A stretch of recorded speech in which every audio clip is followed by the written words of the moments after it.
to inspire us.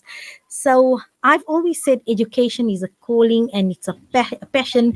And my guest in studio, Marc Loon, actually is testament to education being a calling and that.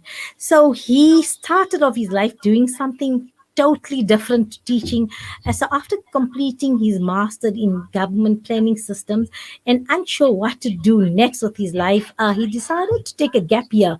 And it was through this zigzagging journey that he accidentally, so he says on his website that he accidentally discovered his calling as a teacher. In fact, he says, I remember the exact moment that I knew I wanted to teach.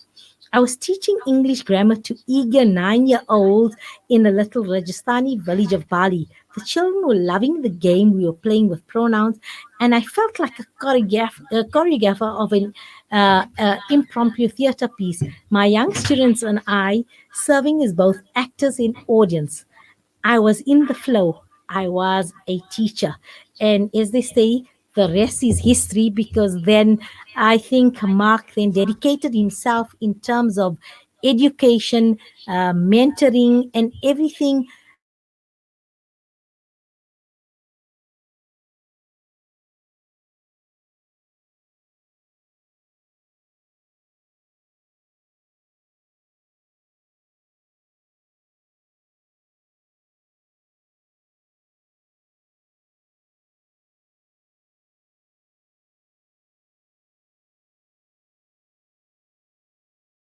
Teacher and head of Kairo School of Inquiry. You've taught, you're a class teacher at Michael Mount Waldorf School. So basically, you see education differently, not the mainstream, and what you focus on the essential nature of the child. So everything is learner orientated in terms of that, and that is your approach. And I totally love this approach because you and I resonates with me because you and I speak the same language. Wonderful. Yes, I certainly Waldorf is one of my influences, and I'm very eager to reach the child, him or herself, rather than simply worrying about a particular number on a test result. I'm very interested that I'm just coming after a discussion about the problem with the matric leak. Should I be talking here? Thank you. So I understand there was an article about you just had an interview and a discussion about the matric leaks, the leaks of the matric exam. And while that is a very serious concern and needs to be managed by the system and the Department of Education, it does illuminate the problem of the matric exam and therefore the assessment system of education is so deeply problematic that there could be such a high stakes uh, placed on one particular event in a youngster's life. But the way they perform in this particular paper is going to cast an enormous implication on that individual, and therefore the entire matric population of the country is going to be impacted by this assessment.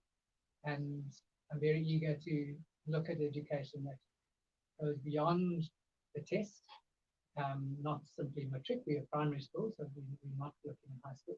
But the matric does symbolize the problem of an assessment system. Even in the grade twos and threes, we are already concerned about matric because if uh, there's a challenge that the child needs to learn the game of writing a test, regardless of the actual understanding.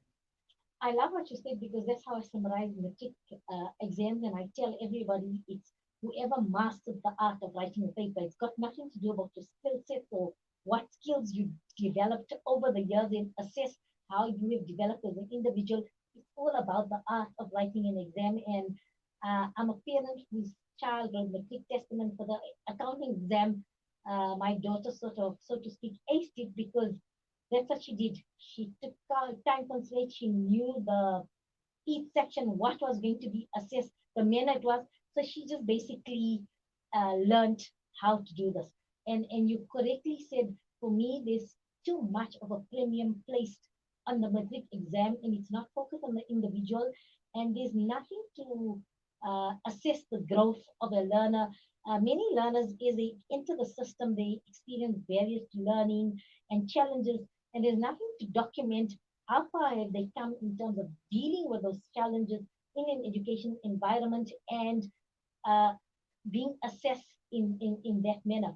And what I love is that you've spent your time looking at different approaches within the education system, and it's a learner-centered approach. So tell us a little bit more about the school that you founded and the approach that you do, as well as the ethos that you live by at the school. So certainly one thing I can say that links to your comments about the testing, the skills required to do well in the test. At, at Kairo School of Inquiry, we also teach tests, but it's a skill in itself. It's not a skill so that you can be able to demonstrate your knowledge of maths or first language or second language or geography or social sciences or life sciences. It's a skill in life. When children leave us and go on to high school, they need to be able to perform in the test. And so the skills of writing tests are taught as a skill in itself, and we don't do tests from grade one like a typical conventional school. We don't agree with the system, and if it was up to us and we were living in a bubble, we in fact don't agree with exams. But exams are part of life and a part of these children's lives, and therefore the skills of writing a test are to be learned. And yet we introduce tests gradually, approximately in a little bit of spelling tests around grade 3, and then a bit more of a formal experience of a test in grade 4, and then a bigger high stakes test in grade 5, and then exam per se begin in grade 6 and 7. And those nevertheless are taught as skills. We still want to know how much the child understands outside the testing environment.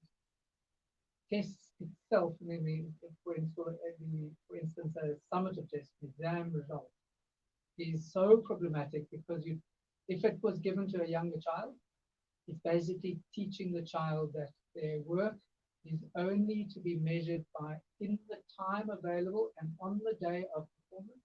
And if they can't finish the task, I will remove the attempt from you.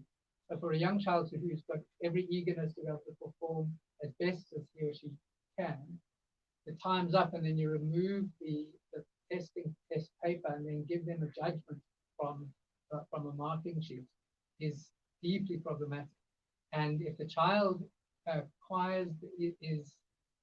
learns what counts as learning to be that, then when they go on to high school and go on to potentially tertiary education, they start to interpret to be producing what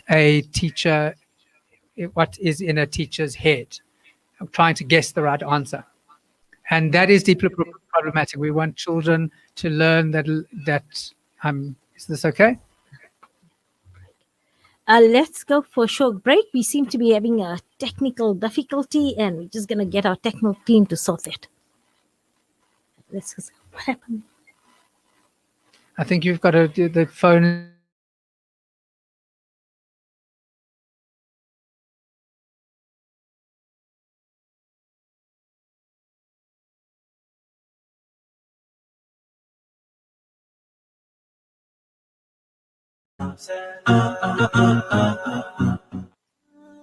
As winter grips the Northern Hemisphere, refugees, IDPs, and other vulnerable communities are doing all they can to survive. Winter is already the hardest time of year, and in the current global context, this year could be even worse.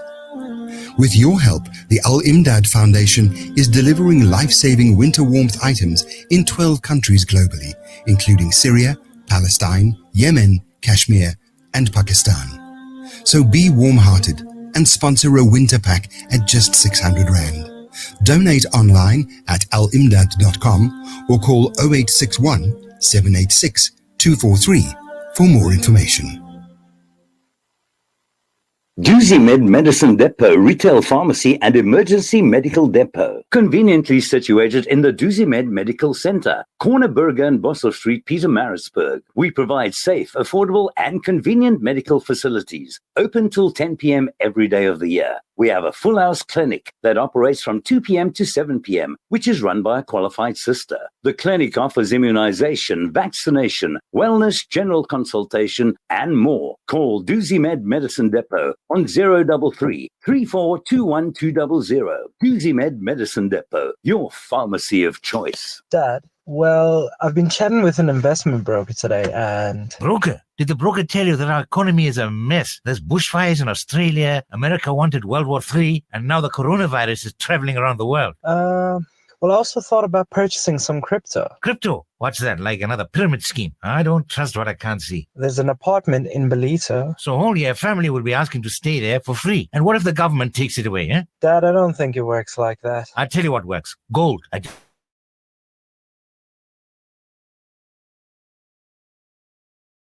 Your investment is in your hands and you own it. With a 70% growth in only 5 years, do you still doubt gold investment? Contact RJ Coin today, 031 202 4701, or visit them at 151 Stephen Lamini Road in Musgrave, Durban. Randery Jewelers Gold Coin Exchange, your passport to gold investment. Connect and stay ahead with Salam Media. This is Salam Media, coming to you live from South Africa. Welcome back. You tuned into educational insight segment of Inspired Afternoons, and I'm speaking to Marc, who is the principal of Kairo School of Inquiry, and he's popularly known as the head monster. I hope he's a cookie monster, that kind of principal who hands out lovely cookies, but he's known as the head monster at the school. And before the break, Marc, you were busy discussing that. You just want to summarize what you were discussing in terms of assessments and also developing that's a skill set on its own. Yes, I was saying that tests itself doesn't capture a child's knowledge or understanding. At the same time, the testing system has a hidden curriculum, and it teaches a child certain things that are unintended because of the system. It teaches that the teacher knows the only right answer, and whether or not the answer is valid or how valid it is not questioned, because the test is only able to say yes or no. Despite the brilliance of internet and remote learning during lockdown, the challenge of these systems like Khan Academy, despite all its brilliance, it can only measure a child's performance against one single answer. And what we hope to do at Kairos School of Inquiry, that we're trying to work out a broader perspective of how ideas can be understood and how true something is, and what is a child's opinion or position in relating to the class community's ideas, of which the teacher is one participant.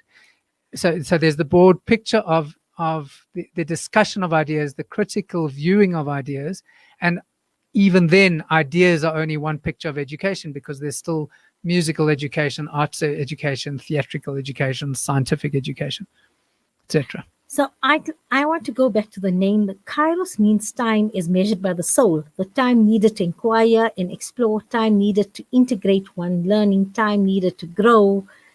To us, Kairos means learning for life. And that's what education is, that time, and you take the journey about discovery. It's a journey of everything is in education. Even like you said, your trip alone led you to this, but that was in education.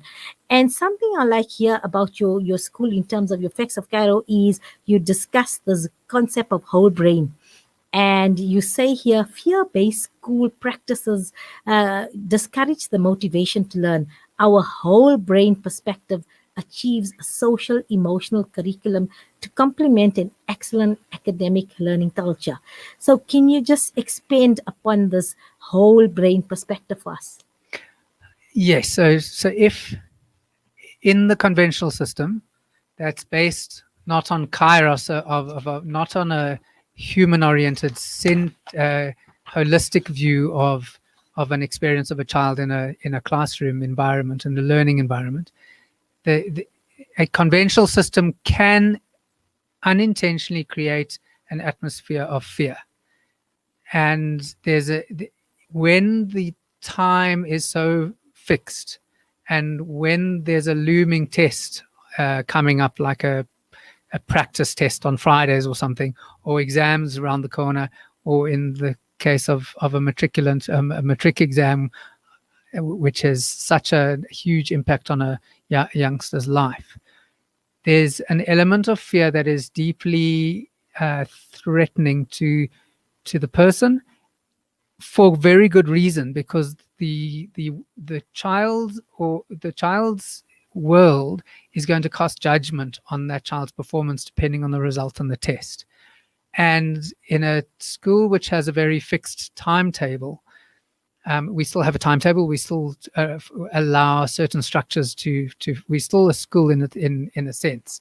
We are an unconventional school, but we don't reject the conventions of schools, and that's why, for instance, we still run exams. Now, 100%. And look, routine and structure is important for mental functioning, for your own functioning, and to know, because yes, the certain time frames are important because you need to do certain tasks within a time frame, but also you need to flexible. For me, it's if a learning outcome is not achieved, that is not the be and end all. And this for me was problematic with those assessments and ratings, because it will say meritorious or adequately achieved or not achieved. You know, there was, I'm just trying to think, in that old rating was that scale for 1 to 7, the assessments that the department introduced just when it was still revised OBE and things like this. And then, so it's not achieved, then what? Because you moved on. So you have various categories, and let's just say in English, for example, 3 of the 4 categories were not achieved, but it was still adequate for you to be promoted to the next grade. But the fact that you have not achieved in few learning areas is problematic, because how are you going to build on then? So for me, that was problematic. And I know at your school, there's plenty of opportunity to actually master skill. So it's all about mastering a skill and achieving according to a child's temperament and the way they learn. Yeah, I think there's in a friendlier school atmosphere, it's still very valuable to get feedback, for a child to receive feedback from a teacher and often classmates, and also to be invited to consider self-assessment of a child, to reflect on one's own performance.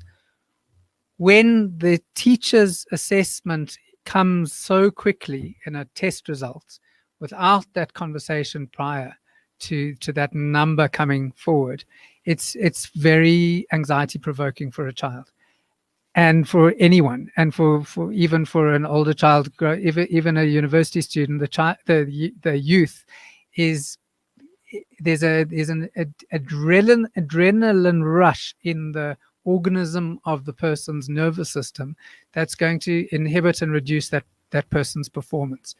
And that will happen to a university student. Imagine what's happening to a 7-year-old in a grade 2 classroom. It's why we like the idea of whole brain child. Dan Siegel has got a beautiful book, Whole Brain Child, and there's a beautiful movement of trauma sensitive schooling, I think championed, I believe, by someone called Peter Levine. But there's a movement that's broader than Dan Siegel and Peter Levine that goes into trauma sensitive schooling, or schooling that is attentive to the nervous system of the learner.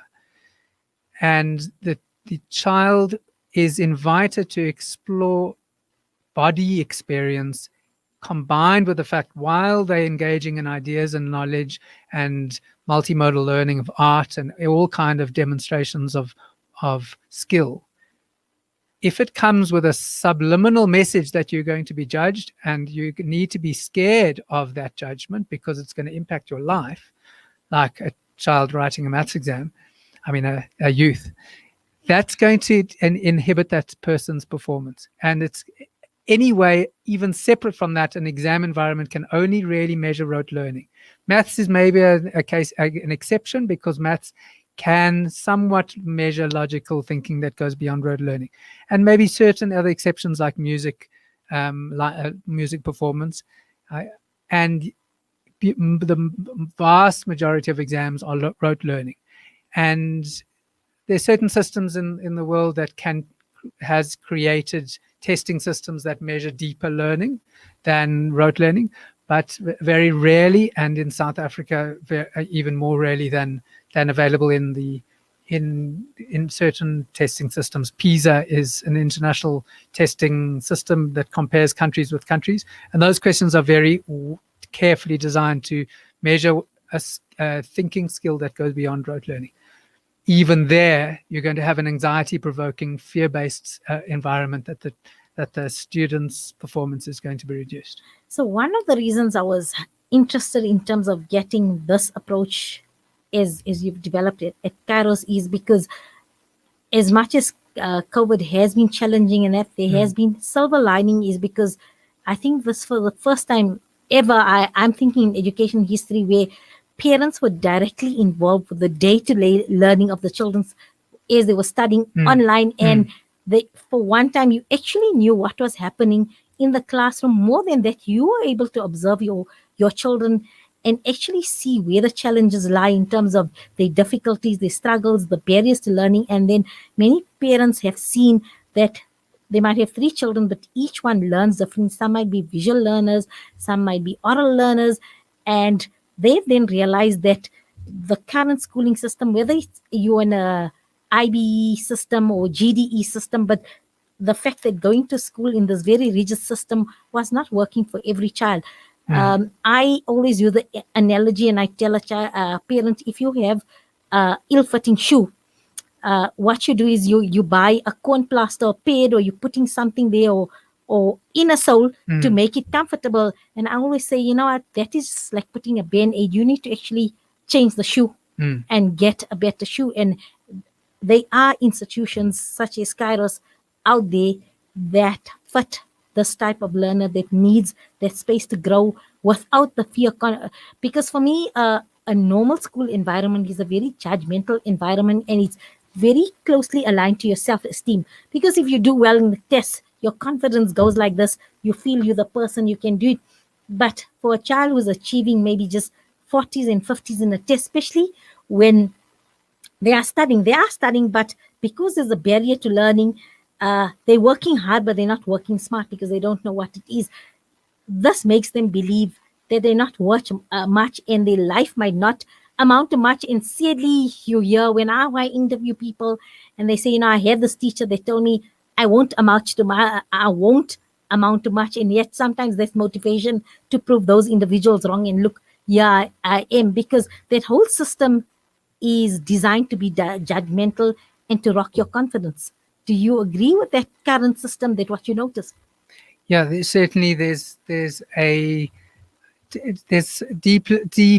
deep issues with the schooling system. I think, it's books like the book that influenced me to become a teacher. Yes, I want to put that book up and just share it with everybody. Right, we've got a camera here. Yes, I've got a camera here. I was thinking, what object can I bring in, even though it's a radio interview? I didn't expect a camera here.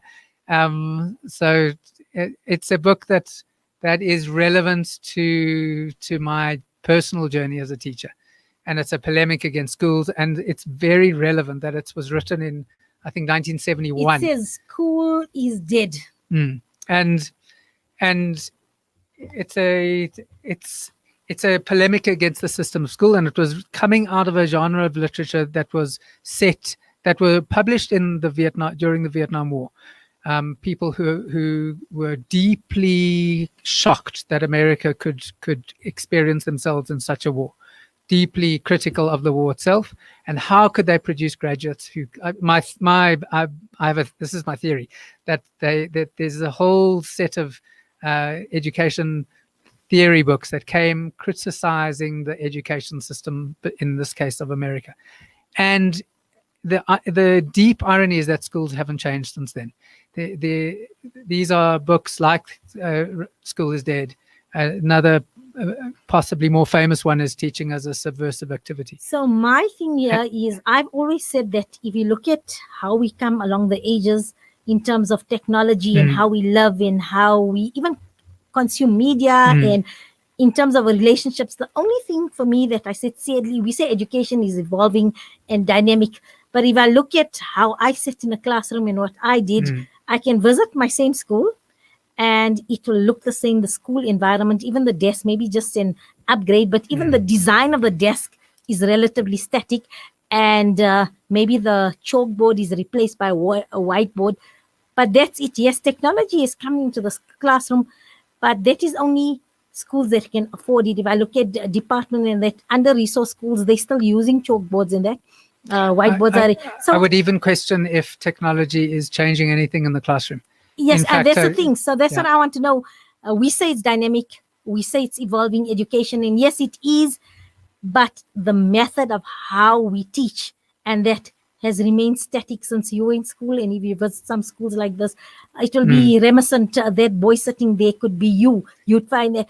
But even in terms of the educators, and like I've said, so why haven't we changed, or we've taken this? We talk about the fourth industrial revolution and preparing learners for the fourth industrial revolution, but yet our methodology and our so the teaching didactics has, to me, 60 to even 80%, I'd venture to say, has remained the same. Is that correct in my assessment? So you've mentioned a few things there. I'll try to take them one at a time. I certainly, where can I start? I think there is the possibility that we could be far more radical than we are as a school. As Kairos, we could be far more revolutionary and serving the individual child more profoundly. And that would require that they wouldn't be high school ready for the exact skills of performing a grade 8 exam. And because we would be radical, we would not serve the expectations of our society of parents. We've still got a group of parents who want a child going to school and be part of the community of children who are learning particular sorts of skills. And we are a school who participates in the community of schools. And we want to be a school that inspires other teachers and other schools to emulate the innovations that we're doing. If we are so radical and idealistic, we would create a bubble for ourselves and we wouldn't be able to stand for educational reform. And that is a problem for us as a school. We want to be able to influence the community of schools. We want to be a participant in the community of schools as the institution of school, even though the institution, as per this book, is deeply flawed and problematic. So we don't want to reject society. We want to be the cutting edge of educational reform. For instance, we've got modalities of thinking ideas of nonviolent communication, which is one of our inspirations, and trauma-sensitive schooling, and inquiry-based learning and experiential learning as a selection of concepts that we define ourselves by. And we want to be, we're still a community of big people and small people in a few rooms, and we want to be creative and thinking as deeply and passionately and ethically as possible. What we say, how we define ourselves, all those words I've been throwing out, is kind of less important than what the child feels like. And these are primary school children, so what they are going to kind of subliminally remember when they're adults. They're going to remember the ethos of the school. They're not going to remember anything we particularly tell them. And we want them to feel an ethos of nurturing, care, feeling understood and seen, and while they develop the skills that they actually need to progress in life. Those are both critical thinking skills and moral thinking and speaking and listening behaviors. And we need to learn. They need to learn to play the game of school. So they need to know that if you've got a question, the 7-year-old certainly does not need to know this, but the 12-year-old does need to know that if there's a question in a big test that's 10 marks and another one that's 1 mark, please don't spend the 10 minutes on the 1 mark question and forget and not have enough time for the 10 mark question. That skill is completely anti-educational, because the 1 mark question might be deeply relevant to their lives and their future, but we need them to learn the skill of performing a test. And therefore, and as a 12-year-old, we teach them the mark allocation. And they need to know that's the game of writing a test. So now what I need to ask you is, those that come into grade 1 and they stay at school, so they don't know any better. They don't have a point of reference to compare, a conventional school to how your setup is in inquiry. For them, this is school and it's enjoyable and it's fun. But how do parents then coming into the type of school and the environment that you do, how do they embrace it? Is it easy to adapt? So probably I had my child in a normal IB or GDE school, and then I come to Kairos with child number 2, and it's a different way, different approach. And that is there some form of orientation for parents also to understand the values of the school, the ethos of the school, and how you work? Like you've said, you've got your timetable, you've got your structure, which is necessary, but it's different in terms of how the whole culture, the whole approach. And is it difficult for parents to actually adjust in terms of understanding what's happening there in terms of the approach? Yeah, it's a good question, and I think that's one of the reasons why we're not so radical, because we don't want to alienate the typically conscious mainstream parent. They're still coming to a school environment that's going to be good, and they're going to be able to progress, and we still will align the children's outcomes. They're still going to learn to read and write and do really good maths, and they're going to work on their own conventional outcomes. We're not so radical. We benchmark the children against IEB Australian benchmark tests, and they do brilliantly. Look, and at the end of the day, I mean, there's a benchmark. They're coming. So for me, it's a journey. So the aim is the same. Basically, the aim is the same in terms of the skills they need to develop. Well, it's just, I think maybe you take a greener pasture route to get there. I think the aim is not the same in a sense, because we like to say that we are getting the children through their benchmark curriculum, their mainstream curriculum anyway. Our aim is to educate the children deeply.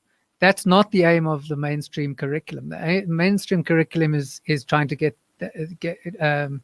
in effect, they're trying to progress through to matric. So basically, that's what I'm saying. And I've now come with this thing. I say it's the way the system is designed now. You don't teach individuals. You teach a syllabus in a curriculum, because it's just ticked off. This was taught. This was assessed. This was done. I've handed in my admin, and as an educator, I've done what I'm supposed to do. It's all about the admin work. Yeah. In part of this literature, there's Neil Postman writes in another brilliant book, Teaching as a Subversive Activity.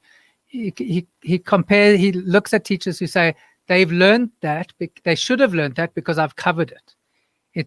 He uses the metaphor that it's like a salesman in a shop, salesperson saying, they should have bought it because I sold it.